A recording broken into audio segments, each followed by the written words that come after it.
कराची के इलाके सुरजानी टाउन में मकान की छत गिरने से बच्ची जाँ बहक हो गई। पुलिस के मुताबिक हादसा कराची के इलाके सुरजानी सेक्टर 4D में पेश आया। हादसे के नतीजे में जख्मी होने वाली 12 साल बच्ची दौरान इलाज दम तोड़ गई। दीगर 8 जख्मी अब्बासी शहीद अस्पताल में जेर इलाज है। कराची के इलाके सुरजानी टाउन में मकान की छत गिरने से बच्ची जाँ बहक हो गई। पुलिस के मुताबिक हादसा कराची के इलाके सुरजानी सेक्टर 4D में पेश आया। हादसे के नतीजे में जख्मी होने वाली 12 साल बच्ची दौरान इलाज दम तोड़ गई। दीगर 8 जख्मी अब्बासी शहीद अस्पताल में जेर इलाज है। कराची के इलाके सुरजानी टाउन में मकान की छत गिरने से बच्ची जाँ बहक हो गई। पुलिस के मुताबिक हादसा कराची के इलाके सुरजानी सेक्टर 4D में पेश आया। हादसे के नतीजे में जख्मी होने वाली 12 साल बच्ची दौरान इलाज दम तोड़ गई।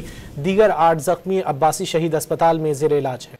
कराची के इलाके सुरजानी टाउन में मकान की छत गिरने से बच्ची जाँ बहक हो गई। पुलिस के मुताबिक हादसा कराची के इलाके सुरजानी सेक्टर 4D में पेश आया। हादसे के नतीजे में जख्मी होने वाली 12 साल बच्ची दौरान इलाज दम तोड़ गई।